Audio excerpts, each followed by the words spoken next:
everybody. This is Brandon Moore with Hero Holsters, and I just thought I'd put together a little video to talk about a few basics, some things to keep in mind about video production. The world of YouTube is just huge, and seems like just about everybody has a video on YouTube right now, but also not so many people are paying attention to what they can do to be making their videos just a little bit better. And with so many millions of videos out there, just a little bit can really set you apart from what's out there. So I just wanted to go over a few things that I've picked up in the past and share those so that hopefully we can help improve the quality of our videos. And I think by doing so, you're going to keep the viewer's attention. They're going to want to come back and see what you have to say later. So let's go ahead and get started. All right, the first thing I'll point out is pretty simple, and that's use a tripod. If you have someone helping you that's doing the shooting for you while you talk and demonstrate, that's great. Have them use a tripod. I don't care if they think they have doctor's hands. Every little movement that they make while holding that camera is being transmitted to the viewer's eyes, and it can be distracting and up to the point of being nauseating, and nobody really wants to see that anyway. So please use a tripod. This next one is not quite as basic, but it's very easy to learn, and that's called the rule of thirds. You may have heard about it, and you might not have. But if you look at the viewfinder on your camcorder as you're framing your scene, and if you draw some lines along the thirds of the screen, one would be about here, one would be about down here, and then the other two somewhere right around here. Some camcorders have a built-in function that will give you grid lines so that you don't have to imagine it. But if you look at where those lines intersect, and if you put your subject where those lines intersect, you're going to come up with a little bit cleaner of a shot that's going to be a little more interesting. It's not going to be as mundane as opposed to having your subject right in the middle of the screen all the time. This allows you to edit in other video here in post-production if you want to have an inlay of something else, of whatever you're talking about, whether it's a product, whether it's a demonstration that you filmed earlier, whatever that is, you can use this space over here to do that. Or if you just simply want to have some artwork in the background with your logo, business name, contact information, that kind of thing, that allows you to use this space functionally rather than just have a whole bunch of dead space around you that's really accomplishing nothing. All right, let's talk about lighting. Lighting is super important. If you can control your lighting, you're going to control the quality of your video.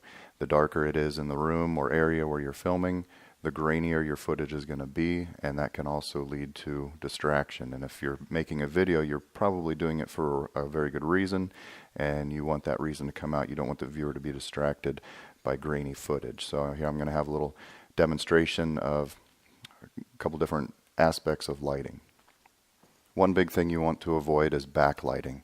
You don't want a bunch of overbearing lighting back here behind you with all kinds of different light sources that are only accomplishing one thing, and that's making your face really dark. Here I've got natural light coming in this window from the sun. I've got my bench light back here that's fluorescent. I've got a compact fluorescent light in the drill press here, and it's all behind me, and I've shut off all the ambient lighting in front of me. And now you see I've got some kind of weird thing that's kind of right here on my face. I'm all dark because it's just washing. It's overpowering for the camera, and it just looks terrible. So try to bring up the lighting and keep that lighting in front of your subject. You could also consider putting together some kind of movable lighting of your own. If you're planning on doing a lot of videos for your products, you can get light fixtures from the hardware store, mount them on angle iron or wood or something that allows you to move it around, point it, angle it, get it where you need it to be to more properly light your subject. One thing I've noticed a lot of with videos out there for product reviews, it's the overhead view down on a workbench, and you pretty much only see the speaker's hands and the item that they're talking about. I personally don't like that style of shooting. It's been shown by studies that people are drawn to a human face as far as, especially with photography, still photography. And so people are going to connect better with a human face rather than with some disembodied hands. So if you're doing something where you need some close-ups of the item that you're talking about, yeah, you could approach the camera and come up and do this and say, okay, I'm talking about the Glock 26 blue gun, and you can just kind of show it off that way, get the lighting to play off of it a little bit and show whatever features it is that you're talking about. Or you can also take some still shots with a high resolution camera. Even smartphones such as an iPhone, they've got really decent cameras in them. And I've taken some halfway decent shots in my photography box with my iPhone without flash, just using whatever light was coming into the box, and it came out well. I was in a hurry, so I was using what I had on hand and readily available. And you don't have to just have your hands doing the whole video. It's weird, and people want to see a face. Even if you have self-confidence issues, get your face in front of the camera. It's going to help. People will connect with you. They'll understand who you are. They'll see you. There's a connection there. So yeah, try to consider editing in high resolution still shots. All right, these next two that have to do with the video side of things I'm going to talk about together, and that is shoot with 2 or more cameras. Now, the more cameras you add to the shoot, the more time you're going to add into post-production.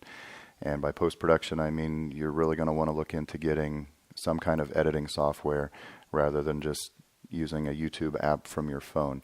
Yes, you can do that, but for reasons I'll get into a little bit more on the audio side of things, you really shouldn't if you're wanting to raise the quality of your video. So consider using 2 cameras. The one I'm looking at right now is an iPhone 5. I made a Kydex shell for it that attaches it to a tripod, and I've got it sitting up on a toolbox on my workbench right now. So you can use what you've got at hand. A lot of people have smartphones. You probably have one.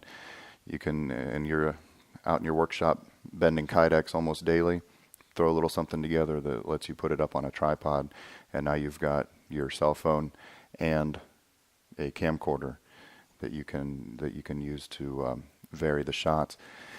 And with the right editing software, you can lay those tracks in next to each other, and you can very quickly switch from one camera to the other in the same sentence, and it looks like you've got a full production crew doing your video shoot for you, but really you're just using a couple of tripods. All right, lastly on the video side of things, let's talk about camera angle.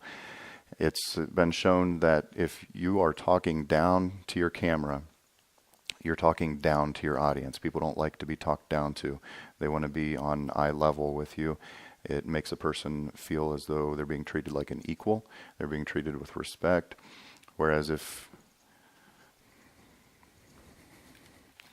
you're talking to them like this and the camera's down here and you're up here, then now you're talking down to someone.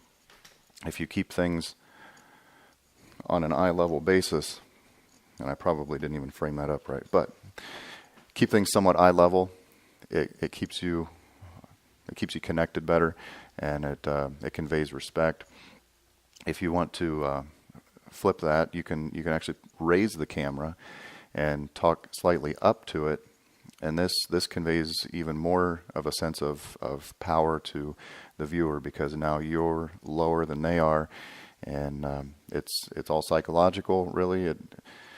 I kind of understand it, but you can use these things to help your viewer not be distracted, not feel less important, especially if they're potential customers. You want your customers to feel important. They're going to be potentially spending their money on your product and helping your business along. They are important. You should help them feel that way. All right, up next we're going to talk about audio. All right, audio. You probably noticed that I've got this microphone right here on my face, and there's a reason for that. Nobody likes to listen to videos where the camcorder is way across the room and you're trying to talk to it and you're talking to the microphone on the camcorder. It sounds terrible. Let me demonstrate. Alright, so now I've moved back here against the wall, sitting on my stool, and the camcorder is at least 12 feet away from me. And the microphone, of course, therefore is 12 feet away from me. I can use the microphone that's right here on my face, and it picks up the full range of my voice, which I know is monotone. Ignore that. You can use the microphone here, or you can use the microphone on the camcorder, but you're almost going to have to yell for anybody to be able to understand what you're saying. It's really, really annoying, especially if someone is coming to your video as a tutorial and they're trying to learn from you. They need to understand what you're saying, and if your microphone is clear across the room, then it's going to, again, distraction. It's going to lead to distraction. They're not going to pick up the lesson that you're trying to convey. Now, what I'm using is, it's a Sony voice recorder, and I've got this microphone here. It's an over-the-ear mic, has hooks on both sides. I find it to be very comfortable. I use it when I do public speaking, and then I record into this Sony voice stick here that has the USB input or output, however you want to look at that, and I just plug it into my computer, download the audio, and I match it up in software. Let's talk about that for a second. How do I match it up in software? It's actually really easy. You've probably seen clapper boards that film crews use. What they're doing when they use that clapper board is they're creating an audio spike by smacking the arm down. And when you look at that waveform on a computer, you can see almost like a heartbeat spike in the audio. And then you'll have that spike on every camera that you're using, and you'll also have it on your voice recorder. So you can line up all those spikes in software, and now your mouth isn't moving when your words aren't coming, and so it's all lined up, and then it sounds great. You don't have to have a clapper board. You can use something as simple as a hammer. I've got an anvil sitting here on my workbench, and I just smacked it right there when I started recording, and then gave a few seconds for any echoes to go away, and compose my thoughts, figure out what I'm about to say, and I can edit out all that pause after I've lined up the audio. Now, speaking of loud sounds, this is another thing to keep in mind. Sometimes it's unavoidable when you're giving a tutorial using power tools and such, but a lot of cameras, I've been noticing, especially lately, have a built-in function where if there's a loud noise, then in the camera, the audio on the camera is going to cut out, and now people can't understand what you're saying because you're making a whole lot of noise. That can be from tools making sounds. It can be because you have a horribly placed lapel mic down here and you've got something that's rubbing against it and being really, really, really annoying. Nobody wants to hear your jacket rubbing on your lapel mic. So please, for the love of all humanity, move your lapel mic out of the way so it's not being rubbed against by whatever it is you're wearing. Perhaps you've decided that you don't want to spend $60, $70, $80. You can spend just as much as you want to, really, on audio. If you've decided not to make that extra investment, then just do everything you can to compose your shot so that you're as close as possible to the camera. Now I'm standing within arm's reach, and you could probably hear the level of my voice, the audio picking up as I step closer to the camera. These microphones, they're all-purpose. They're not a boom mic, they're not a focused mic, and they're picking up everything around them. So you need to get as close as possible to mitigate that problem of dropped audio as you get farther from the mic. Alright, I said I was going to come back during the audio portion and talk about some interesting camera angles. And there's a reason that, because these two are very connected. Take a look at this footage from a shoot that I did with some friends, and I put the camera up on the backstop. Now that's obviously risky. You can figure that out for yourself, whether you're willing to put your camera into that type of risk, but I was willing to chance it because the guys that I was shooting with were highly skilled. I had no concerns they were going to shoot my camcorder. Along with that, however, I took two different voice recorders with me and put them in different locations. Actually, I was wearing one, and then one of them I set right behind one of the steel targets, so it was within just a couple of feet of the target that was being shot at, and it was also protected in case of a stray round. It was very closely in line with the line of fire, so I wanted to keep it protected. But it picked up some fantastic audio of the lead smacking into these steel targets.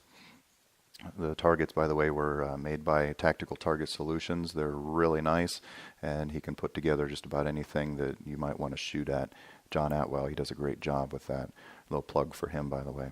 So try to consider all these things. It's sort of a broad picture type of thing when you're putting together a video that you want people to watch and to pay attention to and to pick something up from.